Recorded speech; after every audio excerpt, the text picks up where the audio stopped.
가나다 순으로 되어 있습니다만 순서지에 나와 있는 순서에 따라서 김병근 부원장님께 마이크를 드리겠습니다.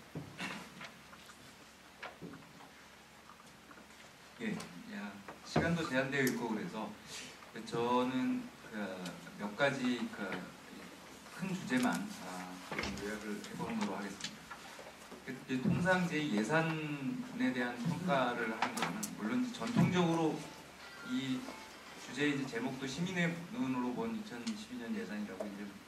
붙였지만은 전통적으로 시민사회에서는 정부가 예산을 낭비한다든지 그 다음에 뭐 예를 들어서 내년에 이제 선거나 이런 게 있으니까 이런 거 환경 아래에서 이제 선심성 예산을 쓴다든지 이런 식으로 가능하면 국민 세금으로 거둔 이 세금을 이 재정을 낭비하지 않도록 철저하게 감시하고 뭐 이런 쪽에 이제까지 시민사회의 재정에 대한 예산에 대한 감시 역할이 이제 주된 역할이 아니었는가 이렇게 우리가 본다면 최근에 한 몇 년 또는 앞으로 상당한 기간 동안은 그런 역할도 대단히 중요하지만 그와 동시에 경제나 사회 또는 복지를 위해서 필요한 곳에 필요한 예산을 정부가 적절하게 썼는지 써야 될 곳에 적절하게 썼는지 그리고 국민들이 요구하는 곳에 제대로 썼는지를 보는 것도 대단히 중요하다 이렇게 좀 생각을 해볼 수가 있고 향후에 예산 감시라고 하는 게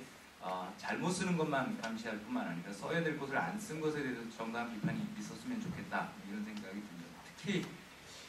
우리나라 예산이라고 하는 게 각 분야가 전년 대비 얼마 늘었냐 줄었냐 이런 걸 따지는 것도 상당히 중요하지만 크게 보면 한 7, 80년대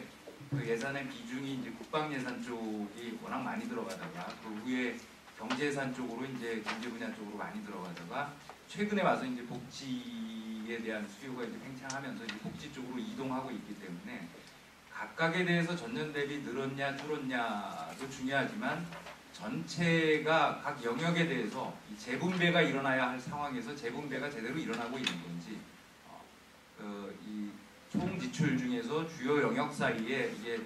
적절하게 우리 사회의 발전 단계에 맞게 다시 재분배를 적절하게 하고 있는지를 보는 것도 대단히 중요할 것 같다라는 걸 좀 말씀을 드리고요.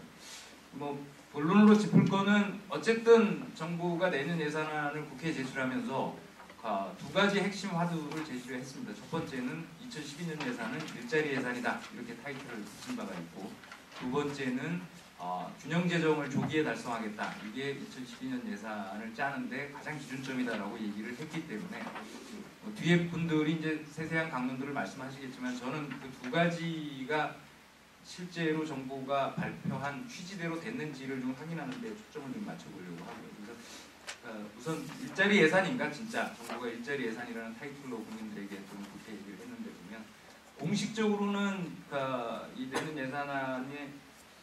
전체 총지출이 5.5% 증가했는데 일자리 예산이라고 묶은 부분이 이제 한 뭐 2.8%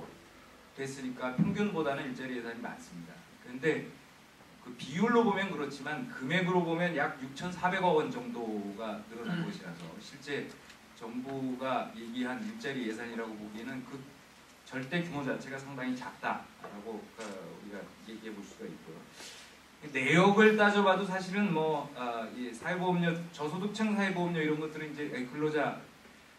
이 사회보험료 지급 같은 경우는 의미가 이제 있는 건데 새로 만드는 건데 뭐 그런 거는 사실은 전체 일자리 예산 중에 10분의 1 정도밖에 안 되고 그리고 일자리 창출에 가장 효과적이라고 검증된 사회서비스 일자리도 사실은 뭐 한 1,300억 정도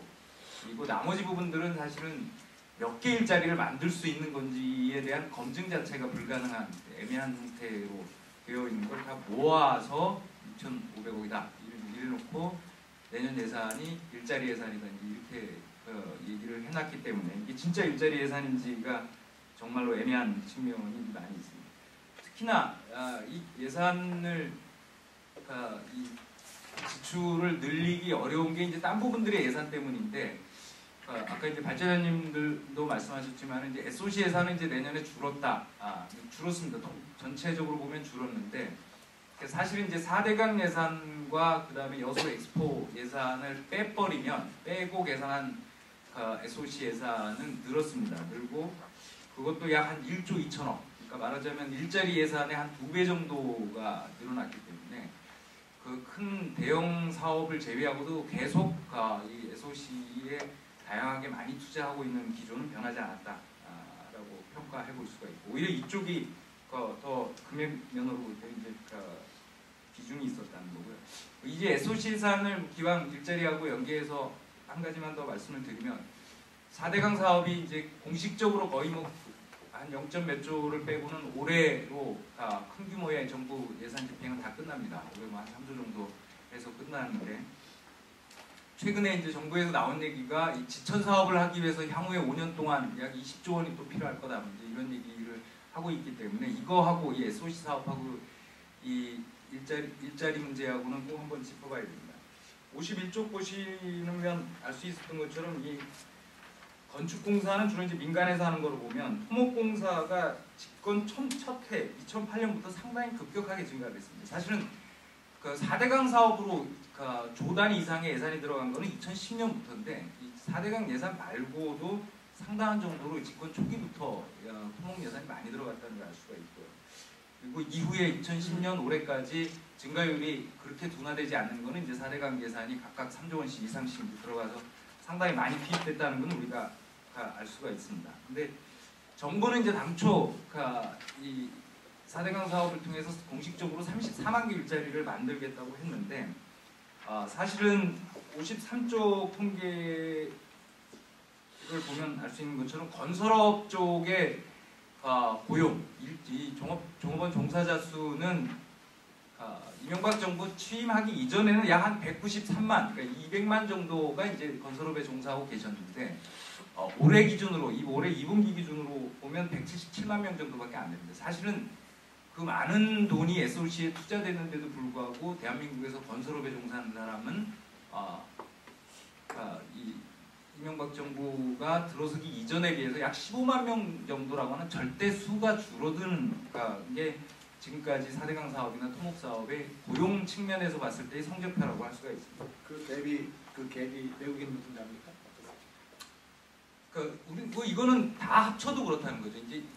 사실은 이 결과를 놓고 보면 취업 상태는 결국 국민 기준으로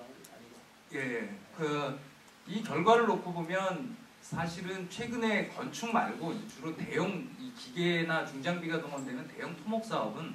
실제로 이 고용 창출에, 물론 이제 이 숫자가 절대로 줄어든 거에는 민간 쪽의 건축 사업, 여러분 아시는 게 부동산이나 이런 게 워낙 침체가 돼서 민간 쪽의 건축 쪽이 이제 워낙 줄어드는 거를 이 토목 사업이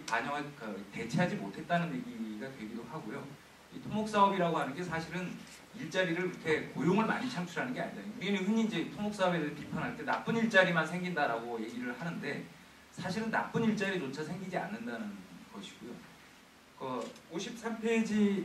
취업자 수를 다른 산업하고 비교해 보면 우리 경제위기 동안의 첫 해, 경제위기 이제 첫 해라고 할 수 있는 2009년에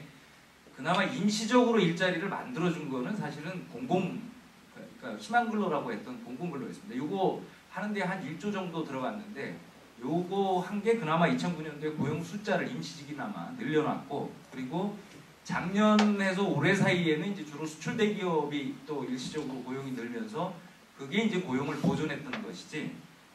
이 건설업이 고용을 보존했던 것은 절대 아니었다. 그리고 한 가지 특이한 거는 2008년 이후 꾸준히 일시적인 게 아니라 지금까지 2009년에 한 10만 명 늘어나고 작년 올해 해서 한 20만 명대 육박하게 꾸준히 상승세를 타고 있는 거는 소위 복지 부분의 사회적 서비스 관련된 일자리였습니다. 이게 가장 안정적으로 지금 계속 늘어나고 있고, 이거는 그동안 이명박 정부의 SOC를 비판하면서 진보사회 진영에서 이 사회 서비스 일자리를 내는데 가장 크게 기여할 것이다라고 하는 것을 이제 현실적으로 좀 입증해 준 게 아닐까라고 생각하고, 이후에 이제 일자리 예산을 짜기 위해서 어디에 재정을 적절히 투입해야 되는가는 게 암시해 준다고 보고요.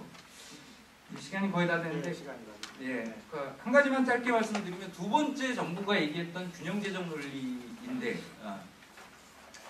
균형재정 논리라고 하는 일자리도 이제 사실은 일자리를 늘리는 게 복지다. 그러니까 복지 지출을 직접 하는 것보다 일자리를 늘리겠다고 얘기를 했던 거고, 재정위기, 유럽 재정위기나 이런 걸 대통령이나 정부가 사례를 들면서 재정위기가 왔으므로 복지 포퓰리즘이나 이런 것들을 하게 되면 재정 위기를 우리나라도 가속화시킬 수 있으니 균형 재정을 짜야 된다. 이 일자리 논리나 균형 재정 논리가 다 복지에 대한 일종의 이제 맞대응의 성격이 있는데, 뭐 54쪽의 미국이나 이런 사례들도 보면 사실은 미국에서 재정 지출 정책을 가장 적극적으로 폈던 게 50년대, 60년대인데 이 표를 보시면 그때가 재정 수지 균형이 가장 안정적으로 유지됐습니다. 사실은 재정 균형이라고 하는 게 지출을 단순 양적으로 억제하기 한 것에 의해서가 아니라 성장률을 높이고 고용이나 소득을 보존해주고 그래서 조세 수입을 늘리고 뭐 이런 여러 가지 복합적인 기제에 의해서 오히려 이 재정 수지 균형을 맞추는 게 역사적으로 가장 안정적으로 재정 수지 균형을 맞추고 있다는 걸 보여주고 있다는 점에서 이게 순 지출 억제라고 하는 단순한 방법에 의해서 재정 균형을 맞추겠다고 하는 건 사실은 복지에 대한 좀 공격적인 성격이 강하다는 점을 좀 지적을 하면서 마치도록 하겠습니다. 예, 감사합니다.